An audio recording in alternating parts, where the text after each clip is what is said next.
शमीम के साथ मैं सरोज कफील।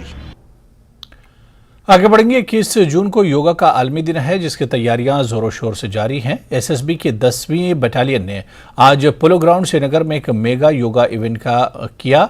बटालियन 21 जून तक श्रीनगर के मुख्तलिफ मकामात पर योगा प्रोग्राम मुनक्किद करेगी। इस तकरीब का मकसद फौजियों में योगा और इसके फवायद को फरोग देना है। योगा का यहाँ एक प्रोग्राम आयोजन किया है, जो पोलो ग्राउंड श्रीनगर में जो बहुत प्रसिद्ध जगह है, यहाँ पे आयोजन किया है। ये हमारा आने वाले जो 21 जून में जो इंटरनेशनल योगा डे आ रहे हैं, इसके चलते हुए हम एक महीने से हर जगहों पे अलग अलग जगहों पे लोगों को ये मैसेज देता है कि योगा हमारे जीवन के एक अटूट हिस्सा है और इसकी कितना लाभ होते हैं। इससे हमारे शरीर में जो तनाव है और कई जो बीमारियों से मुक्त हो सकते हैं, और ये इन सब चीज़ों को अच्छे मैसेज देने के लिए और इसको हर एक ज़िंदगी में हर एक इसकी प्रयास करे, ये मैसेज देने के लिए सशस्त्र सीमा बल की तरफ से इसको आज आयोजन किया गया है। नीट के नताज में कानेली मौला तराल के एक गरीब घराने से ताल्लुक रखने वाले अदनान हसन ने 587 पॉइंट हासिल करके कामयाबी हासिल की। अदनान ने बचपन से ही गवर्नमेंट स्कूल से तालीम हासिल की है और आखिरकार उसने अपने माँ बाप का ख्वाब पूरा किया।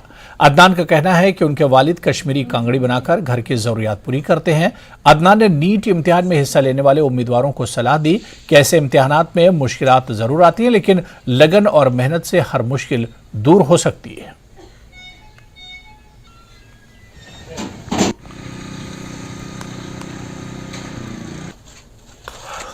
मेरा नीट 2023 का स्कोर 587 रहा है।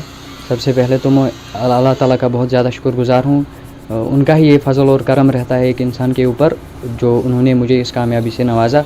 उसके बाद मेरे पेरेंट्स का बहुत बड़ा रोल रहा है इसमें, और टीचर्स का। पेरेंट्स ने बहुत ज़्यादा मेहनत की है स्टार्टिंग से ही, और टीचर्स ने भी बहुत ज़्यादा सपोर्ट और गाइड किया, और इसी वजह से ये अचीव हो पाया है। और प्राइमरी जो स्कूलिंग मेरी हुई है, एलिमेंट्री स्कूलिंग, वो यही लोकल गवर्नमेंट स्कूल से हुई है। उसके बाद मैंने 11th और 12th boys higher secondary school से कंप्लीट किया, और सीसीआई में मैंने एडमिशन लिया था। ट्यूशन में सीसीआई में पढ़ता था 11th और 12th। और उसके बाद मेरा ये गोल था कि मैं नीट क्रैक करूं, और उसके बाद बहुत ज़्यादा मेहनत करनी पड़ती है एक इंसान को, और ऑब्स्टेकल्स आते हैं, लेकिन हमें रुकना नहीं चाहिए। अनंतनाग के ऐश मकाम नौगाम सिंहपुरा में नगर कीर्तन का एहतमाम हुआ। तकरीब में जनूबी कश्मीर के मुख्तलिफ इलाकों से आए सिखों की भारी तादाद ने शिरकत की।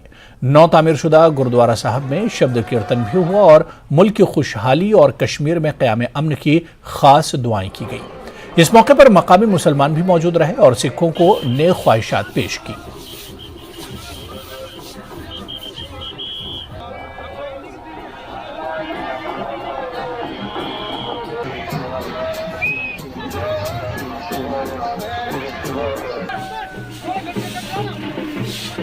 संगत का जो पाक है वो खुले हैं, ये होना चाहिए। ये हर साल कर रहे हैं, बड़ी श्रद्धा भावना के साथ कर रहे हैं। एक छोटा सा पिंड है, लेकिन श्रद्धा बहुत है।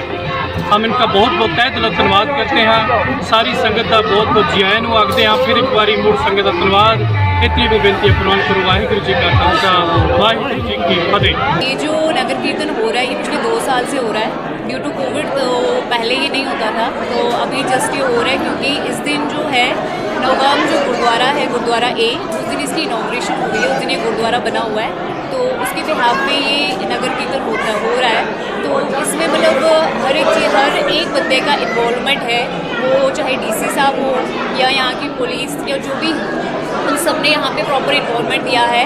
तो उनकी वजह से आज मतलब कि सक्सेसफुल हुआ है। मतलब हर साल सक्सेसफुल होता है उनकी हेल्प से, तो हम उनका भी थैंकफुल करना चाहेंगे। We are very thankful to them कि उन्होंने हमारा प्रॉपर इन्वॉल्वमेंट दिया है। कमेंट्री के बगैर क्रिकेट अधूरा है। कमेंट्री